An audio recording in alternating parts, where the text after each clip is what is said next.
नमस्कार दोस्तों। आज का विषय मेरा पौधा हरी हार सिंगार या जिसे नाइट जैस्मीन या पारिजात के नाम से जानते हैं। इस विषय को लेने का मेरा कोई ख़ास मकसद नहीं है। मैं इस विषय से आपको अवगत कराना चाह रही हूँ क्योंकि कहीं ना कहीं आजकल की इस व्यस्त और भाग दौड़ भरी ज़िंदगी में हम अपने मन का सुकून, तन का सुकून जैसे खो बैठे हैं। उसको पुनः जीवित करने में कहीं ना कहीं हमारे जीवन में पेड़ पौधों का बहुत बड़ा योगदान है। यदि हम देखें, प्राचीन समय में हम ऋषि मुनियों या अपने देवी देवताओं की जितनी भी हमने कहानियाँ या उपनिषदों के माध्यम से जाना है, यही जाना कि वह कितने प्राकृतिक प्रेमी रहे। प्रकृति हमें सिर्फ देती ही देती है, उसके अनेक फ़ायदों का निम्न जगह वर्णन किया भी गया है। जैसा कि पेड़ों की खूबसूरती हर व्यक्ति के मन को मोहित कर लेती है, उसी प्रकार जीवन में पेड़ पौधों का इतना अत्यंत महत्व, इतनी अत्यंत विशेषताएं जिनका व्याख्या करना भी थोड़ा असंभव हो जाए, परंतु मैं कोशिश करूंगी कि मैं आपको आज के इस विषय को विस्तार से बता सकूं। आज का मेरा विषय है हार सिंगार, जिसे नाइट जैस्मीन या पारिजात भी कहते हैं। एक सुंदर और सुगंधित फूल है जो भारतीय उपमहाद्वीप में अधिक रूप में पाया जाता है। यह फूल अपनी अद्वितीय सुगंध और सुंदरता के लिए अति प्रसिद्ध है। इसका वैज्ञानिक नाम के विषय में बात करें तो इसे वैज्ञानिक नाम से सेलेस्टिना नाइट जैस्मीन भी कहा जाता है। इसका मूल स्थान की बात करें तो ये श्रीलंका और भारत में अधिक रूप में पाए जाते हैं। फूल की विशेषता, इसका स्वाभाविक और इसका अगर मैं इसकी विशेषताओं की बात करूं तो इसका जो है वर्णन कुछ इस प्रकार है।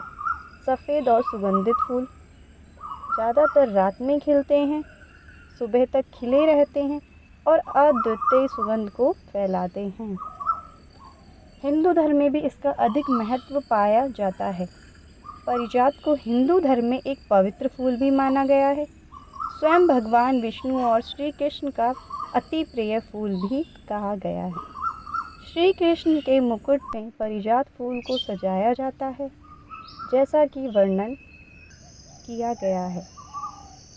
देवी लक्ष्मी को भी पारिजात की फूल की पूजा करने की सलाह दी गई थी उपनिषदों के अनुसार। हिंदू कथाओं में भी पारिजात फूल के विषय में काफ़ी उल्लेख पाए गए हैं।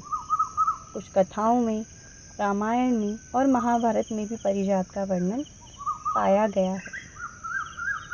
पारिजात को स्वर्ग का फूल भी कहा जाता है। तनाव और अनिद्रा को दूर करने में भी इसका अत्यंत महत्व पाया गया है। ये एक आयुर्वेदिक तात्पर्य से भी अधिक महत्वपूर्ण पाया गया है। ये मानसिक तनाव और समस्याओं को दूर करता है। आदि सुगंधित तेल बनाने में भी उपयोग किया जाता है। इसको घर में लगाना काफ़ी इजी और सरल प्रक्रिया है। नमी वाली मिट्टी की आवश्यकता होती है। इसे पूर्ण सूरज की रोशनी में लगाएं। नियमित रूप से पानी दें।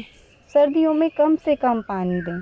कीटनाशकों का उपयोग ना करें, नहीं तो इससे नुकसान हो सकता है। इसके फ़ायदे, जैसे कि मैंने बताया, इसका अत्यंत फ़ायदे हमें पता हैं और मैं व्याख्या भी कर चुकी हूँ। इसके उपयोग अन्य रूप में करे जा सकते हैं, जैसे कि फूलों की माला बनाने में, आयुर्वेदिक दवाओं में, सुगंधित तेल बनाने में, धार्मिक अनुष्ठानों में, पूजा पाठ में, सजावटी पौधों के रूप में भी इसका यूज़ किया जाता है। इतिहास के विषय में कहूँ तो प्राचीन समय में पाया जाता था। आयुर्वेदिक ग्रंथों में मिलता है। सांस्कृतिक महत्व भी इसका अत्यंत है। हिंदू धर्म में पवित्र माना जाता है, धार्मिक अनुष्ठानों में उपयोग किया जाता है। ये मुख्यतः पारिजात के प्रकार 3 हैं: सफ़ेद पारिजात, गुलाबी पारिजात और नीले पारिजात। इसके इतनी पारिजात की खेती करना बहुत आसान है। जैसे मैंने बताया, ये नमी वाली मिट्टी में लगाए जाते हैं। नियमित रूप से इन्हें पानी देना चाहिए और पूर्ण सूरज की रोशनी में लगाए जाने चाहिए। आज की इस विस्तार को मैं यहीं विराम देती हूँ। मुझे उम्मीद है कि आपको मेरी वीडियो पसंद आए और ज़्यादा से ज़्यादा इसे शेयर करें। अपनी प्रकृति को पुनर्जीवित करने के लिए इसको ज़्यादा से ज़्यादा लोगों में शेयर करें, लोगों में इसका विस्तार करें। बस, धन्यवाद। मैं यहीं विराम देती हूँ।